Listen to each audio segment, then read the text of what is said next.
Hey everybody, my name is Sam Whitaker and I am an independently published author. So what I'm going to be doing on this channel over the next handful of videos is I'm going to be reading to you a preview of my upcoming book that is called The Exiles of Dar'ryn. It is a science fiction fantasy book that takes place on a distant alien world far into the future called Dar'ryn. And we're going to be following along. It's going to be 4 videos because it follows 4 different main characters as they kind of struggle and become exiles, hence the title of the book. And I will be sharing some character artwork that I've commissioned so that you can not only hear about them, but you can get an idea of what they look like and so you can see them. So I'm going to be reading the prologue over these 4 videos because each character gets their own section and you'll be able to get a sense of them in that. So, ready? I guess you don't have a choice. So here we go. Here is the prologue for The Exiles of Dar'ryn. Prologue. 1. Bellum. Fatigue set in, even as the ocean crashed against him, choking him with its icy death grip. Life had always been a matter of fighting to survive. Nothing had been given freely to Bellum, or so he reckoned it. And his many hard years of a scraped-together existence had forged him into a hard man, a killer. That was why he had been on the prison barge in the first place. When the Citadel authorities had at last subdued him, with considerable effort, the bloodied guard captain spat in his face and informed him he'd slaughtered his last man. Bellum had nearly slipped the hold the guardsmen had on him, lunging at the man with crimson intent. If he had been successful in the attempt, Bellum would have added one more life to the list of those whose lives he'd extinguished. All he had to do was get his hands on the man. Then it would have been the easiest thing in the world to snap his neck. If he had done so, the remaining guards would have likely responded in kind, killing him. No investigation, no trial, no one to care. Later, in chains, as he reflected on that moment, he wondered if there were a secret recess of himself that wanted the authorities to apply deadly force to him and end it all. All that faded into the background now. Now, making it out of this current state of affairs alive was all he cared about. To make matters worse, his mind refused to piece together how he had gotten there in the first place. One of the last things he remembered was nodding off on the prison barge as it skimmed above the ocean on its way to deliver him and the other convicts to the shores of Void Island and the prison colony there known simply as the Obelisk. He hadn't slept in days, as taking rest in the holding station was deemed by many to be unwise. He'd been told by the guards that going to sleep was chancing waking up to gang assault over clothes or possible contraband, or as likely, not waking up at all. There was a little over 50 individual holding cells on board the barge, and he took advantage of finally getting alone to get some rest. The cells were small and claustrophobic, but that mattered little to a man so tired, and he used the 3-foot wide by 4-foot long by 5-foot high space to stretch out to the best of his ability. He was no small man by any stretch of the imagination. Therefore, his positioning was awkward, yet he was able to find sleep in a relatively short order. His brief slumber was troubled by violent and bloody dreams, though he could not recall them now that he was devoting every ounce of strength he could muster to surviving the crashing and cold waves. He had awoken underwater and was short of breath, disoriented. Even his recollection of clawing his way to the surface of the ocean after coming to consciousness was piecemeal. All that mattered to Bellum now was that he find a way out of the water and keep on breathing. He would take care of thinking later.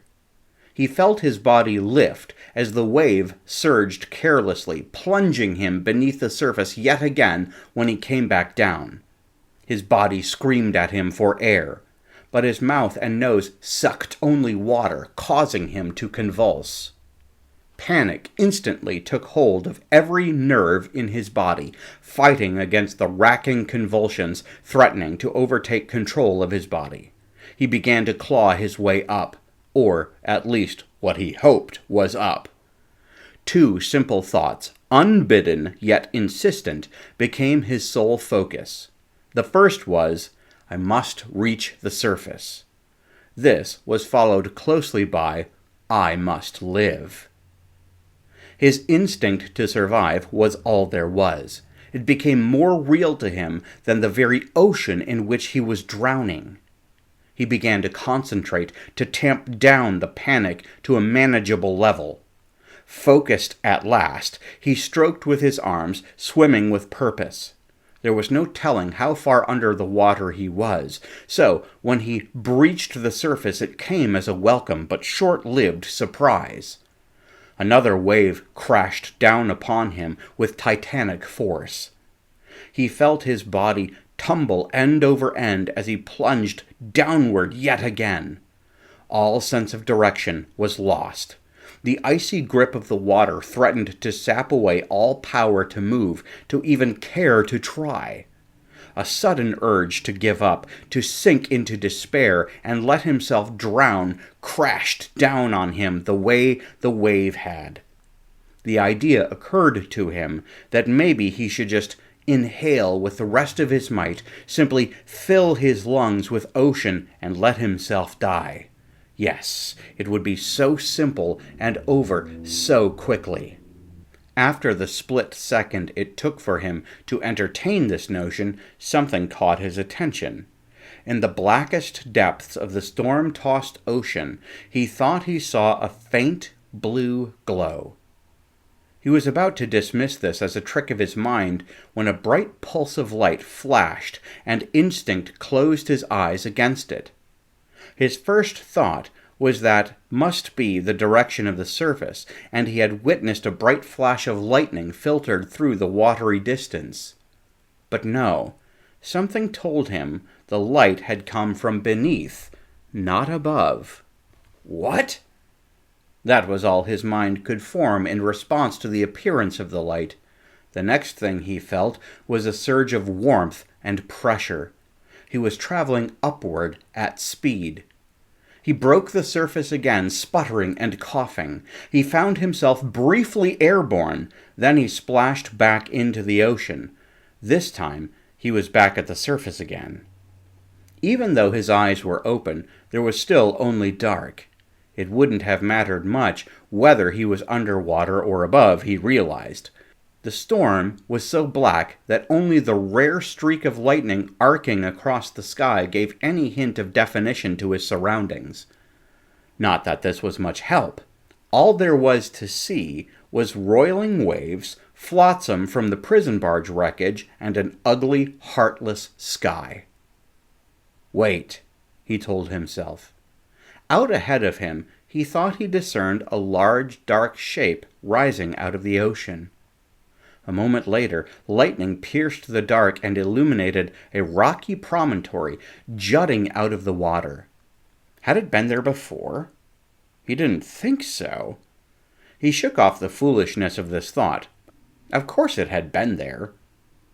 He had been turned and tossed about in the storm, and his surroundings were so enveloped in the night that he simply had not noticed it. Without further hesitation, Bellum began swimming toward the outcropping, knowing it would be his only chance to live. More waves lifted and lowered him, falling on him, obscuring his sight, and promising to drag him under for the last time. His renewed sense of purpose propelled him toward survival and gave him the strength he required to push past the aches and dulling chill which had begun to settle in his muscles. The closer he drew to it, the more he wanted, needed to reach it. It was bigger in his sight now, and his heart raced with excitement. The closer he drew, the more it felt like the ocean worked against him, trying to push him away from the rock so it could selfishly keep him for itself. But his renewed motivation to live was too great, feeding him with power and motion. His left hand landed hard on the rock, gripping so strongly his knuckles whitened. Soon his other hand emerged from the roil to find purchase among the rocky salvation. He pulled himself forward until his chest came out of the ocean, followed by his torso. His arms flailed one at a time, groping in the dark, searching for new handholds. Soon his entire frame was out of the churning maelstrom, held vertically against the outcropping. Rain pelted him, stinging his hands and face. "I cannot stay like this," he warned himself. He would grow tired, perhaps even pass out and fall right back into the deep. No, that would not do. Fighting exhaustion, he worked himself slowly up the side of the rock. There was still no telling just how big it was, or how high he would have to climb until he reached a place he could rest. At least he hoped there would be such a place. Something told him there would be. Not one given to unfounded fanciful assurances, Bellum nevertheless continued his searching climb. Fingers that were drenched and chilled to the bone searched for purchase on the cracked and unforgiving rock, while he seemed to be deluged from all sides by rain and upsurges from the ocean. Desperation, mixed with cold, made his hands tremble as they scrambled along the stony surface. And once he found a handhold, he latched onto it with everything he had and hoisted himself up a little farther to put as much distance between himself and the churning waters below. The sound of the wind and rain and waves was almost too much for his hearing to cut through, but the explosion behind him was large enough that he would had to have been completely deaf not to have heard it. The first he knew of it was the yellow flash of light which he mistook to be yet another stab of lightning. But the nature of the sound which accompanied it told him it was otherwise. He chanced to look over his shoulder without daring to let go of the rock outcropping with either hand. Through the dark curtains of the storm he saw the result of the explosion. A large mushroom cloud of smoke and fire pushed its way upward, reaching as if to touch the shelf of the blackened clouds. He was unable to judge the distance between him and the explosion, though he quickly turned his face away, as bits of debris were undoubtedly on their way. The last thing he needed was to lose an eye to a burning piece of shrapnel. Sure enough, a bare moment or two later he felt his back being pelted by hot little objects which had doubtless originated from the explosion. His body shook uncontrollably as he clung to the outcropping of rock that jutted up from the roiling waters below. There was another flash of lightning, and he let out a primal scream of surprise. In the momentary illumination, he saw a sizable cleft in the rock to his right. He worked his way toward this.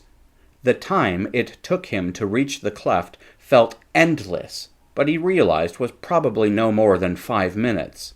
He slowly crept around the corner and discovered a shelf of rock with his foot. In the blind dark, he cautiously explored the shelf with the same foot. Then, when he felt secure, he moved his entire weight onto it. He expected it to be narrow, maybe not even large enough for him to stand upon for very long, but discovered to his delight that it was larger than he anticipated. Much larger. Bellum was 8 paces onto the rock shelf before he came to a wall. And though he was not entirely sheltered from the wind and rain of the storm, he was relieved to discover his new perch was almost a cave, with a rocky ceiling perhaps 10 feet above the stone floor. He collapsed and wept. He could not remember the last time tears coursed a path down his cheeks, but it was many a year. He was glad there was no one around to see him and think him weak. A handful of minutes passed, and he raised onto his knees. He looked back the way he had come, back into the raging storm. Lightning split the sky with angry, purple, jagged energy, and almost immediately a deafening peal of thunder crashed against him. Bellum raised a fist and shook it at the sky. "I live! Do you hear me, storm? I live!" he shouted. Then he collapsed again, this time sinking into exhausted unconsciousness. So that is part one of the prologue, featuring the first character that we meet, the first protagonist, and his name is Bellum. He's a convict that was being transported by prison barge, and something happened to make it explode. And we haven't really covered that in the book very much, but maybe we'll get to that in a later book, and we'll find out the secret of why that happened. So the Exiles of Dar'ryn comes out September 21st, and it's currently, if you are a Kindle reader, it is up for pre-order on Amazon for $2.99. It's a little over 200 pages, 220 or so. It also includes a little section that has key characters, and it explains the planet a little bit, talks about the creatures, some of the creatures that we meet in the story, and explains them. And hopefully, if you're interested, you'll be able to read not only the first book, but then the following 5. So it's going to be a 6-book series, and I'm very much looking forward to sharing more of this series with you. All right, that's it for today. My name is Sam Whitaker, and I look forward to talking with you again.